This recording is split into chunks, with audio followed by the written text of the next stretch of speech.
Many were taken aback by Mike Tyson's savage response to Jake Paul's ridicule, as he had previously remained silent. When Paul imitated Tyson's well-known ear-biting moment in the boxing ring, Tyson snapped out of his stillness and scolded Paul severely.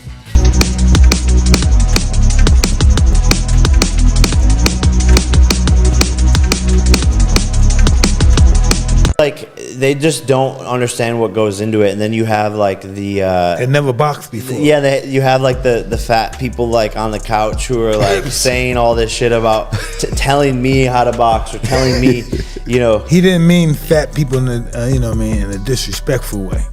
Yes. Mike Tyson found the clip completely offensive and quite rude, and he was horrified by it.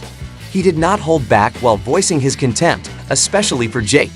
Paul responds to yet another mischievous deed from the troublesome figure with a tirade of insults and threats. Now let's dive in. The most competitive person alive has made sure that the days leading up to the showdown with Jake Paul are anything but boring. He has shared films every day, issued strong warnings, and had numerous verbal interactions. Once again, Mike Tyson has taken his comeback extremely seriously. Mike Tyson has returned to our screens in keeping with his current trend, although Rafael Cordo is noticeably missing this time, and there isn't a training session in sight.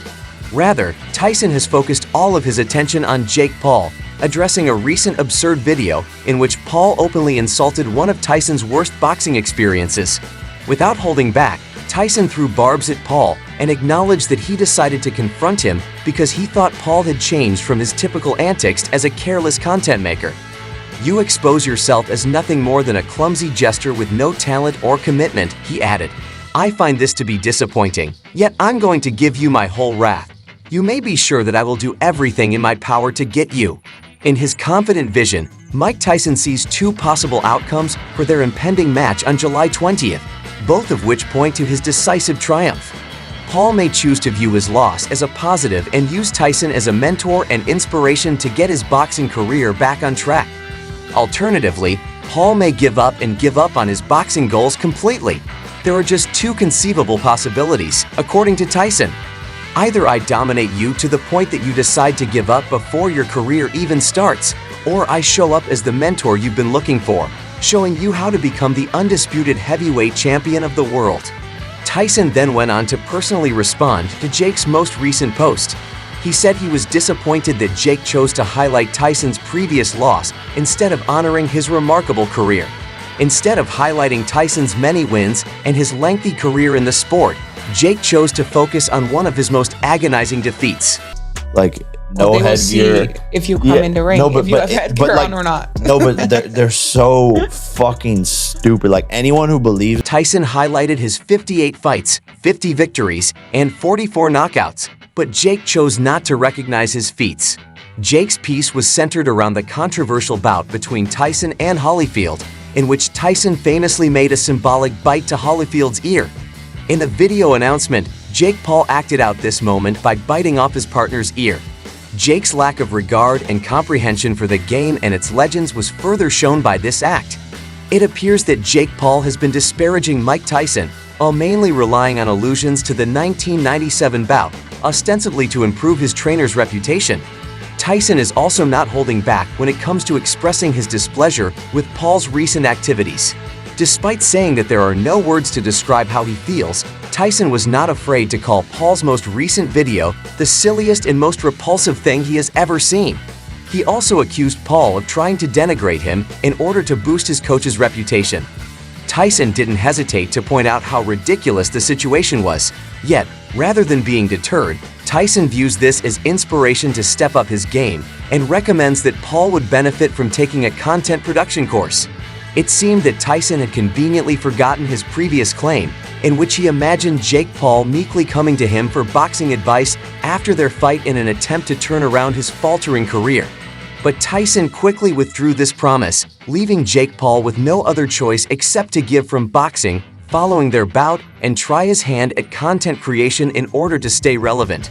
Tyson went on to say that Jake Paul was no longer creative, implying that his YouTube projects were shallow and uninformed.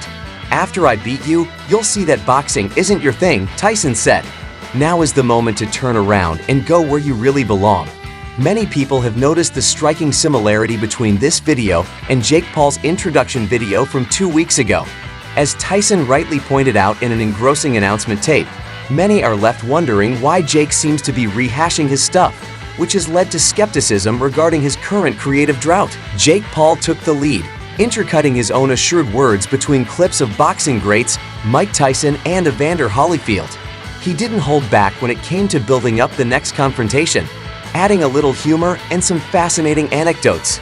Then Paul discovered an old video of Mike berating his opponent with words.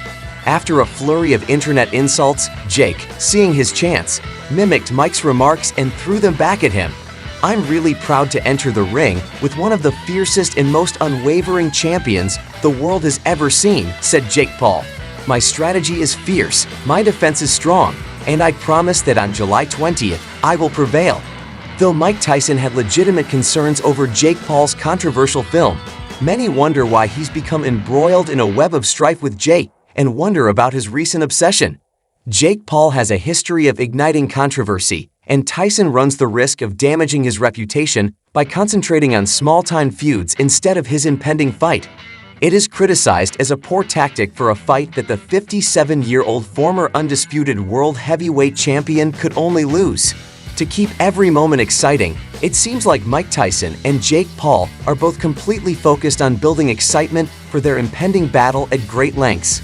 Some observers, nevertheless, have doubts about this strategy. Some argue that rather than overly extending the build-up, it might be time for them to just play their match and call it a day. Particularly Mike Tyson appears to be in the spotlight all the time, stating something new every time he makes an appearance. Some believe that this desire comes out as desperate, particularly in light of modern boxers' more reserved demeanor. Some people believe that Tyson and Jake Paul's ongoing dispute is needless and even harmful to their credibility. I almost can't even believe it. So, very surreal and very, very, very grateful for all of that. When you receive one of them punches. Yeah, we're gonna see. I want to see how hard he hits, Mike. I really want to see, bro. Let's see all the legends, the myths.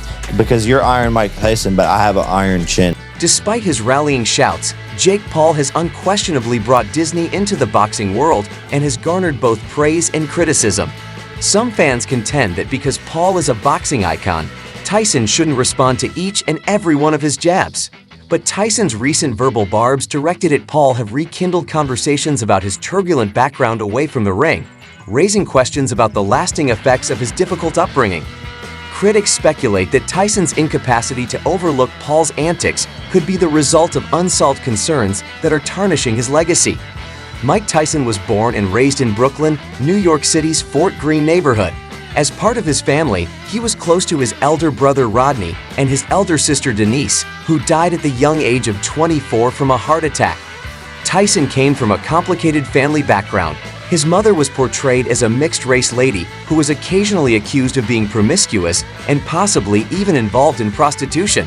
There are many fascinating layers to Tyson's father's side of the family tree. According to official records, his biological father was a lowly Jamaican taxi driver named PC Tyson, but Tyson's father figure growing up was Jimmy Kirkpatrick, a well-known pimp who was ingrained in the streets. Kirkpatrick is a native of Greer, North Carolina, a mostly black neighborhood woven into the fabric of the larger metropolis. Under Kevin Rooney's tutelage, Kirkpatrick grew up to become one of the neighborhood's most accomplished baseball players. Teddy Atlas helped Tyson's training reach new heights on occasion, but D'Amato's choice to break away from Atlas when he was 15 cemented Rooney's position as Tyson's only trainer. When Tyson's mother tragically passed away when he was 16, D'Amato assumed legal guardianship over the young fighter, guaranteeing his well-being. After some time had passed, Tyson realized something very moving. "I never saw my mother happy or proud of me. I was just the crazy kid playing in the streets, coming home with new toys Mom didn't think I deserved."